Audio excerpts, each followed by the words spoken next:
Boa noite a todos, que a paz de Cristo continue reinando em nossas vidas, que o amor do Senhor possa constranger a gente a cada dia, amém? A gente precisa muito de Deus, glória a Deus, porque Ele nos transportou para o seu reino de luz. Nós estávamos nas trevas, e glória a Deus que Ele nos transportou para o seu reino da sua maravilhosa luz. Louvado seja o nome dEle, que nos resgatou, do pecado, que nos salvou, que nos libertou. E por isso estamos aqui, podemos glorificar o nome dEle, através dos louvores, que cada gesto que a gente possa fazer aqui nessa noite, seja para engrandecer o nome do Senhor, que Ele é santo. E importa que nós sejamos santos, porque Ele é santo, assim diz a palavra do Senhor. Quero convidar a igreja a abrir a palavra do Senhor lá no Evangelho de Mateus, capítulo de número 24. Vamos ler alguns versículos desse texto que fala sobre o sermão profético, o princípio das dores, a grande tribulação e a vinda do Filho do Homem, e algumas parábolas que exorta a igreja sobre estar vigilante. Amém? Diz assim, Mateus 24, tendo Jesus saído do templo, ia se retirando quando se aproximaram dele os seus discípulos para lhe mostrar as construções do templo. Ele, porém, lhes disse, não vedes tudo isto? Em verdade vos digo que não ficará aqui pedra sobre pedra que não seja derribada.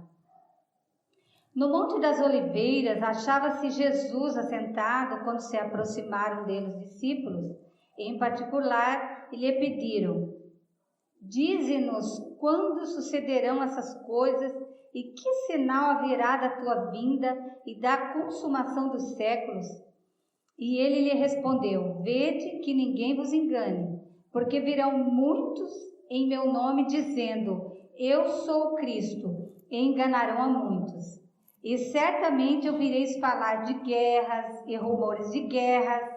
Vede, não vos assusteis, porque é necessário assim acontecer, mas ainda não é o fim. Porquanto se levantará nação contra nação, reino contra reino, e haverá fomes e terremotos em vários lugares. Porém, tudo isto é o princípio das dores. Então sereis atribulados e vos matarão. Sereis odiados de todas as nações por causa do meu nome. Nesse tempo, muitos hão de se escandalizar, trair e odiar uns aos outros. Levantar-se-ão muitos falsos profetas e enganarão a muitos, e por se multiplicar a iniquidade, o amor se esfriará de quase todos. Aquele, porém, que perseverar até o fim, esse será salvo, e será pregado este evangelho do reino por todo o mundo para testemunha a todas as nações, então virá o fim. Vamos lá para o versículo 30. Então aparecerá no céu o sinal do Filho do Homem, todos os povos da terra se lamentarão e verão o Filho do Homem vindo sobre as nuvens do céu, com poder e muita glória, e ele enviará os seus anjos com grande clangor de trombeta, os quais reunirão os seus escolhidos dos quatro ventos de uma a outra extremidade dos céus. Amém? Até ali a leitura. Vamos orar. Senhor nosso Deus e nosso Pai, no nome santo de Jesus Cristo, nós precisamos dessa palavra, Deus. Nós precisamos desse consolo nas nossas vidas. Senhor, Tu sabes a necessidade de cada um de nós. Tu sabes, Senhor, as lutas que nós muitas vezes enfrentamos. O Senhor sabe das dificuldades que a igreja tem enfrentado nesses dias, Pai. Que o Senhor nessa noite possa renovar nossas vidas, possa nos confrontar e consolar as nossas vidas, nos ensinar no nome de Jesus. Amém. Glória a Deus. Irmãos, quero tentar falar um pouquinho sobre a volta do nosso Senhor Jesus Cristo, amém? e que essa palavra possa trazer o bom ânimo em nossos corações, que possa trazer uma energia espiritual, uma alegria. É isso que eu gostaria muito, e eu sei que Deus também tem o desejo de alegrar o nosso coração, porque anunciamos a palavra de Deus, e que através da palavra a gente possa ter alegria, que a gente possa crescer na fé, ouvindo as coisas de Deus e ter esperança. A esperança não pode falhar em nosso coração, na nossa vida, no nosso dia a dia. Nós precisamos ter a esperança em Deus, na volta de Jesus, nas promessas da palavra do Senhor. E a volta de Jesus, irmãos, ela deve ser o evento mais esperado por nós, amém? Amém. Sim, deve ser um evento muito desejado pela igreja do Senhor. Nós, como igreja, como povo de Deus, nós devemos ter essa expectativa desse retorno, porque Jesus prometeu que ele vai voltar, amém? Então, mas nessa caminhada a gente vai aguardando, não desfalecendo na fé, caminhando com fé em nosso coração, né? Para esse dia glorioso, onde a noiva com o noivo vão se encontrar. Que coisa linda, né? Uma história de romance. E nós aguardamos, então, esse é o arrebatamento. É o encontro de Jesus com a sua noiva. É o consolo eterno para nós. É a alegria eterna para nós. E Jesus, ele prometeu que ele vai voltar. A palavra de Deus registra a volta. Assim como lá no Antigo Testamento se apontava para o nascimento de Jesus Cristo, também já se apontava para esse evento histórico que ainda vai acontecer, que é a volta de Jesus Cristo. Então, para essas promessas da volta de Jesus, elas estão registradas no Novo Testamento e também estão registradas no Antigo Testamento. E Jesus, ele prometeu que ele vai nos levar para casa, amém? Quem quer? Quem quer essa casa? Ele prometeu que ele vem nos buscar, que ele foi preparar lá em João 14, do versículo 1 ao 4, ali em diante até o 6, ele está conversando com os discípulos, dizendo que ele foi preparar um lugar para nós. Não se turbe o vosso coração, credes em Deus e credes também em mim. Na casa de meu pai há muitas moradas, se não fosse assim eu não lhes teria dito.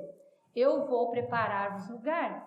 Olha só, e essa é uma das promessas de que Jesus falando com os discípulos que ele iria voltar, que ele vai voltar, que ele vai voltar. É a palavra de Deus falando para nós, é a promessa.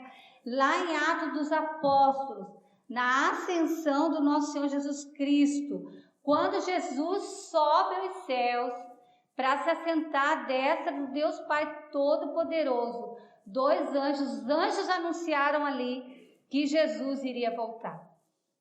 Olha só que lindo, lá em Atos dos Apóstolos, então, confirma essa palavra da volta de Jesus. Em 1 Tessalonicenses, eu vou ler o versículo, também fala, na verdade é uma referência do que a gente leu em Mateus 24, 30 e 31, mas eu vou lê-la de novo, porque é linda. Portanto, o Senhor mesmo, dada a sua palavra de ordem, ouvida a voz do arcanjo e ressoada a trombeta de Deus, deve ser maravilhoso esse negócio, a trombeta de Deus, descerá dos céus e os mortos em Cristo ressuscitarão primeiro. Depois nós, os vivos, os que ficarmos, seremos arrebatados juntamente com eles entre nuvens para o encontro do Senhor nos ares, e assim estaremos para sempre com o Senhor. E essa é uma palavra de consolo, porque nós cremos na ressurreição. Porque se nós não cremos na ressurreição, então se a nossa vida, como diz ali no texto de 1 Coríntios 15, fala que se a nossa vida a nossa esperança está limitada apenas nessa vida, nós somos os mais miseráveis dos homens. Nós não podemos estar só limitados aqui. Há uma esperança, há um céu que nos aguarda, há um lugar para nós que Jesus foi preparar para nós. Então a nossa esperança não pode estar só limitada aqui. Não pode. Nós temos essa promessa e o cristão precisa estar, entusiasmado para esse grande dia, para esse grande evento. Amém? No texto que a gente leu, a gente percebe alguns sinais que antecedem esse arrebatamento da igreja, a vinda do nosso Senhor Jesus Cristo. E diz aqui o texto, um pouco antes aqui, que esse dia será como nos dias de Noé, que houve o dilúvio, porque o povo estava no pecado desenfreado nessa época de Noé, e Deus então trouxe o dilúvio. Você conhece a história, e só se salvou a família de Noé, porque Deus providenciou esse escape, essa arca. Deus separa então esse homem, que na época Deus encontrou justiça, digamos, no coração de Noé. Mas a Bíblia fala que então esses dias que antecedem a volta de Jesus é parecido, se compara aos dias de Noé, porque ali as pessoas também nesse período, eles se casavam, se davam casamentos, sabe? A vida estava correndo normal, estava correndo numa boa. E agora o que está acontecendo também? A gente também está vivendo a nossa vida, tem que trabalhar, vem para a igreja, ora, busca a Deus, às vezes não ora, às vezes não busca, mas a gente também está aqui, está vivendo o nosso dia a dia. Mas às vezes o nosso coração está muito preocupado com as coisas dessa vida, muito mais apegado com as coisas aqui materiais, com as conquistas, com os nossos sonhos, com os nossos desejos, com os nossos projetos, e nos esquecemos de que Jesus disse: breve eu vou voltar. Breve é de uma hora para outra, nós não sabemos o dia e nem a hora, é de uma hora para outra. A ideia é que nós, como igreja, possamos estar vigilantes, atentos, ou seja, em alerta para esse dia. Porque se a gente perceber os sinais que antecedem o arrebatamento, falta pouco para se cumprir. Na verdade, eu olhei para isso aqui e disse: Deus, tudo já aconteceu aqui. Os rumores de guerra, as guerras. Quem já ouviu falar de guerra aqui? Levanta a mão. Já ouvimos falar de guerras, de rumores de guerra, nação contra nação, reino contra reino. Já ouvimos falar tudo isso. Fome. Com tanta abundância de comida que tem o nosso Brasil, glória a Deus por isso. Mas existem pessoas que passam fome. A peste, as doenças, os terremotos em muitos lugares. Como a gente ouve essas catástrofes naturais acontecendo. Tudo isso antecede ao arrebatamento. E algo que eu li aqui que é no 24:10 aqui, nesse tempo, muitos vão de se escandalizar, trair e odiar uns aos outros. Gente, a gente vê muito ódio, muita revolta, muita greve, muita competição. Uma loucura de se viver. O amor se esfriando. O amor fala que por se multiplicar a iniquidade, o amor de muitos se esfriará. Que não seja da igreja do Senhor. Amém? Que não seja o nosso amor se esfriando. Que a gente possa permanecer nesse amor que vem do alto, do nosso Deus Todo-Poderoso. Então são sinais que antecedem a volta de Jesus. E tem o governo do anticristo, porque aqui fala de princípios da dores e da grande tribulação. E nesse período, então, Jesus vai buscar a igreja e todo olho vai ver, vai ser algo glorioso mesmo. E nós vamos ser transformados. Essa carne não pode ver a Deus, nós vamos ter um outro corpo. e nós então primeiro os mortos vão ressuscitar, conforme o texto de 1 Tessalonicenses 4,16, e depois então nós aqueles que estão vivos ainda, a gente não sabe o dia, quem sabe a gente vai estar aqui para vivenciar esse grande dia, e então nós vamos ter um novo corpo, e nós vamos então nos encontrar com o noivo, com o nosso Senhor Jesus Cristo nos ares. Amém. E aqui também a gente percebe que todo esse discurso de Jesus aqui, esse ensino sobre esse sermão profético, ele tem um total, ele segue, é longo o discurso, mas ele segue algumas parábolas que ilustram a necessidade de nós estarmos vigilantes. É um total de seis parábolas para que a gente venha estar vigilante. Então tem a parábola do porteiro, que está em Marcos, tem a parábola do pai de família, que está aqui em Mateus, que diz que se o pai de família soubesse que hora viria um ladrão na casa dele, ele ia estar ali equipadinho, não ia? Se a gente souber que vem um ladrão na nossa casa, a gente não vai estar ali preparado? A gente vai cuidar, a gente vai estar em vigia. E isso está querendo dizer para nós estarmos em alerta, porque a gente não sabe o dia que Jesus vai voltar. Não tem nenhum dia, só o Pai sabe desse dia. E a gente precisa estar em alerta. E essas parábolas que Jesus conta aqui é para realmente a gente estar vigilante, em oração, para esse dia não chegar e nós estarmos desapercebidos, né? Dormindo, como é no caso da parábola das 10 virgens, que sai 10 virgens ao encontro do noivo, cada uma com a sua lamparina, mas o texto fala que 5 delas eram nécias, 5 delas eram tolas, e 5 dessas virgens, elas eram prudentes. E a diferença desses 2 grupos de pessoas, no caso, é que 5 das virgens prudentes, elas levaram o azeite com elas. E quando o noivo veio, não faltou o azeite. E elas então foram e entraram nas bodas do Cordeiro. Não faltou o azeite para elas. Que simboliza a presença do Espírito Santo nas nossas vidas, que a gente não pode extinguir a presença do Espírito Santo na nossa vida, intimidar a ação do Espírito Santo na nossa vida. Nós precisamos dessa graça de Deus, desse sustento de Deus, da presença do Espírito Santo para a gente vencer os dias maus. Né? Que o Senhor nos ajude a vencer os dias maus, porque eu sei que a igreja enfrenta dificuldades.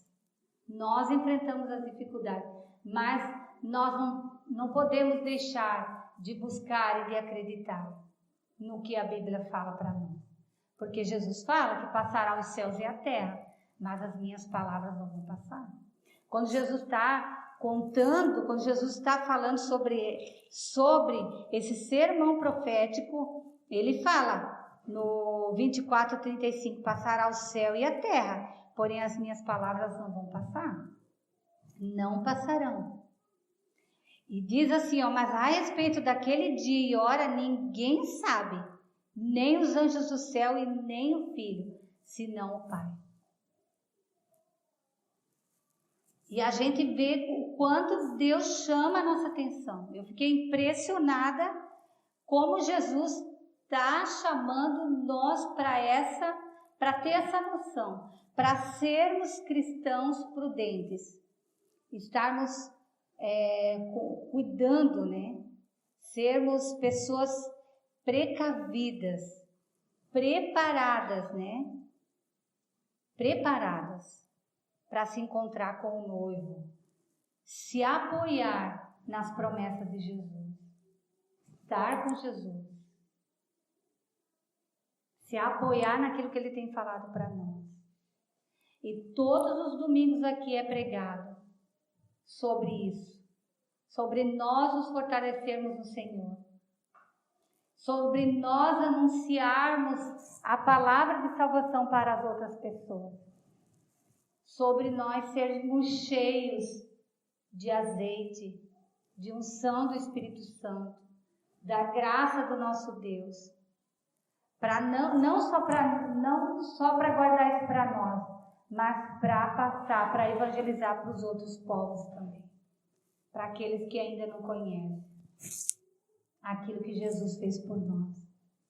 Então as loucas são aquela igreja, né, que está dormindo. Elas não estão preparadas, elas estão distraídas com tantas coisas, com as dificuldades. Porque dificuldade sempre vai ter, não tem como.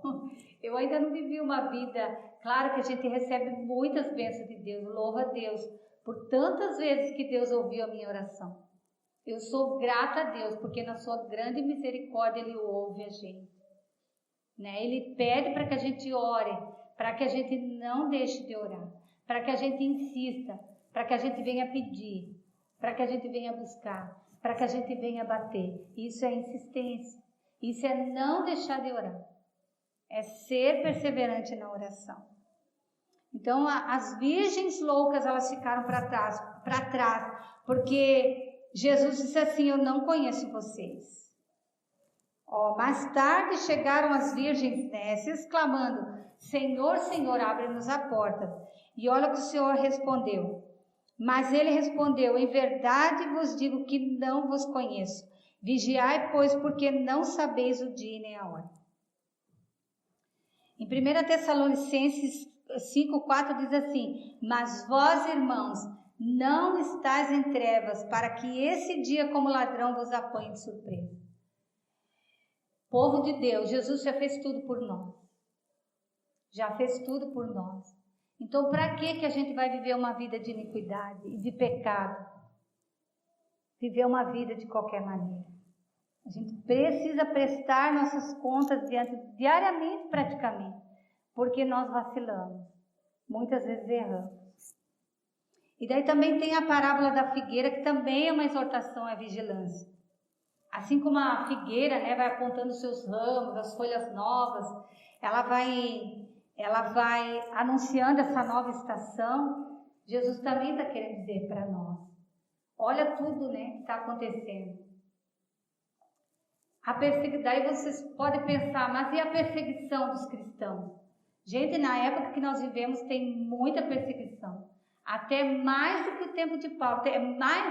Morre mais cristão agora do que na época dos apóstolos, do apóstolo Paulo. Eu fiquei impressionada com essa estatística. É porque nós não temos perseguição aqui, porque está tudo bom. Mas esse alerta que antecede a vinda do nosso Senhor também fala da perseguição. Que os cristãos vão ser odiados por aqueles que não amam a Deus. Vão ser odiados. Então, como a figueira ela aponta, ela anuncia a nova estação, ou o seu fruto, ou que está chegando o verão, conforme diz o texto, assim também vai ser a vinda de Jesus. Nós estamos vendo tudo acontecer e nós estamos despreocupados. Nós precisamos prestar atenção nas palavras de Jesus, porque as palavras de Jesus vão se cumprir. Elas são a verdade para nós. É a palavra que nos liberta do pecado, é a palavra que nos liberta, é a palavra de Deus que traz esperança para nós, e é a palavra que vai nos levar para o céu. Amém? Então, o desafio nosso, irmão, qual é o nosso desafio diante dessa expectativa? Qual que é essa? O nosso desafio é ter fidelidade e obediência a Deus, permanecer fiel a Deus, ser obediente a Deus. Nós não devemos ser afetados pelos acontecimentos dramáticos desse mundo. Amém? O amor não pode ser afetado. O amor não pode ser afetado. Nós precisamos permanecer. Não é o amor de todos, é o amor de quase todos. Mas nós, como igreja do Senhor, nós podemos avançar e dizer: o amor não pode ser afetado. A perseverança não pode ser afetada. A nossa esperança, diante de qualquer circunstância, não pode ser afetada. Não pode, a pregação do Evangelho, ela não pode ser afetada. A nossa oração, a nossa vida com Deus, ela não pode ser afetada diante de qualquer circunstância. Nós precisamos continuar, a igreja precisa avançar. A igreja precisa anunciar as coisas do reino do Senhor. E a gente realmente, o mundo que a gente vive é um mundo, como diz a palavra, jaz do maligno. O mundo presente, ele é confuso, irmão. Não é verdade? É duvidoso. O sistema que governa o mundo é duvidoso, né? Confunde, é sombrio. As notícias apontam para um mundo sem esperança. Mas a nossa esperança não pode estar limitada aqui. A nossa esperança está no céu, na glória vindoura, naquilo que Jesus promete, de buscar a igreja. Então a gente vê nesse mundo presente tragédias, muitas tragédias, suborno, a mentira, as vaidades. Mas a esperança do cristão está na salvação do Senhor Jesus. Como diz lá em 1 Tessalonicenses, se eu não me engano, no capítulo 5, que fala que a esperança do cristão é a salvação. Porque o mundo oferece o quê? Drogas cada vez mais fortes. Jovens e jovens viciados, se prostituindo, buscando todo tipo de relacionamentos vazios, egoístas, né? Lucros desonestos, amor ao dinheiro, à luxúria, às vaidades. Assim está o sistema onde é que nós vivemos.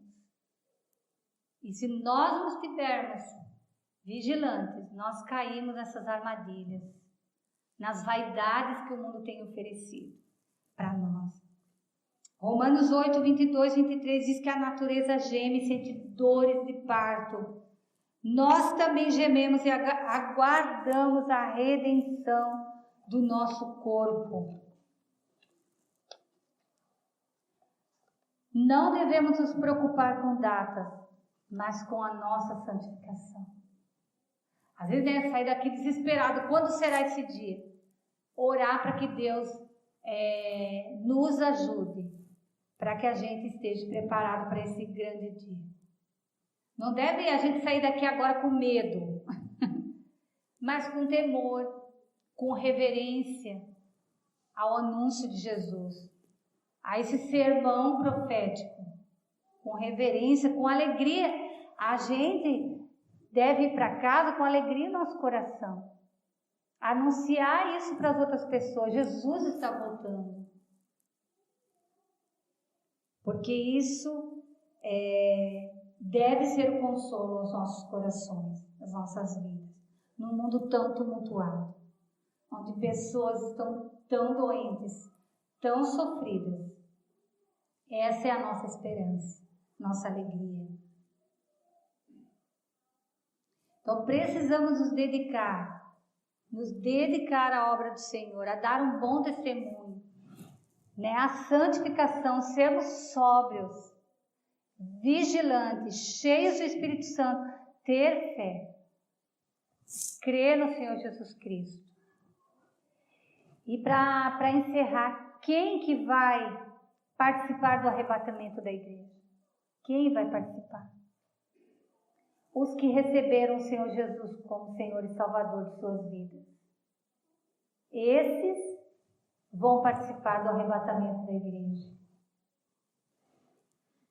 Aqueles que têm Jesus como Senhor, aqueles que creem no Senhor Jesus Cristo, aqueles que lavaram suas vestes no sangue do Cordeiro,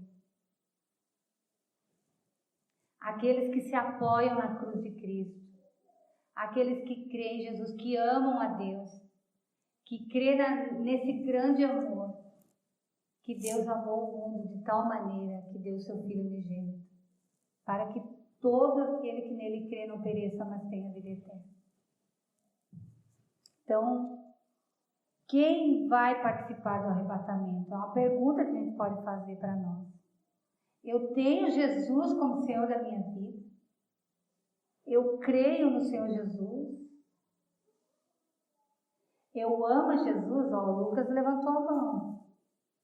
Ele ama Jesus. Eu amo Jesus.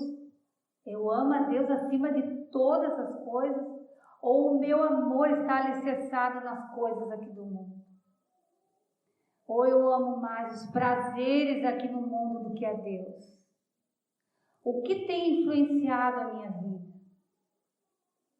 Aonde eu tenho gastado mais o meu tempo? Quem é o Senhor da minha vida? Quem está sendo o Senhor da minha vida? A minha ansiedade talvez está sendo o Senhor da minha vida. Os meus medos, as minhas preocupações, as minhas ambições, o dinheiro, a conta. E assim vai. O que tem preenchido esse lugar que é para ser de Deus?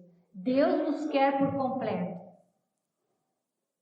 Deus quer a gente por completo. É amar a Deus acima de tudo. Acima do teu filho, do teu marido, da tua casa, de tudo que você tem. É assim, amar a Deus. Entregar a tua vida completamente para Deus. Sem reservas. É você tomar uma decisão e dizer, eu quero Jesus na minha vida. Eu quero a presença de Deus na minha vida. Eu quero Jesus morando dentro de mim. Eu quero me converter a Jesus Cristo. Eu não quero errar o alvo. Eu quero acertar o alvo. Porque às vezes nós erramos o alvo. Quem vai participar do arrebatamento? Quem, igreja? Aqueles que estão com os pecados confessados, perdoados. Aqueles que estão escritos no livro da vida. Que o meu nome, que o teu nome possa estar escrito no livro da vida. Que Deus, né, possa escrever o teu nome lá no livro dele. Amém. Eu quero terminar com 1 Coríntios 15, 19, já citei isso. Mas eu quero concluir essa mensagem com esse versículo. Que diz assim: se a nossa esperança em Cristo se limita apenas a esta vida, somos os mais infelizes de todos os homens. Irmãos, eu preciso de Deus. Eu tenho visto que a igreja tem sofrido. Que o Senhor possa enviar um avivamento para nós. Que a gente possa ter um renovo do Senhor. Que a gente não vai viver uma vida cristã desapercebidos.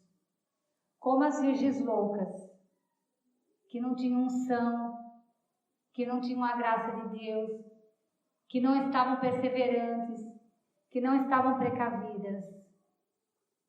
Que nós possamos ter graça de Deus para conquistar este lugar que Deus preparou para nós. O céu que olho nem ouviu, ouvidos não ouviram o que Deus preparou para nós. Porque é glorioso, não tem como desvendar isso, não tem como falar.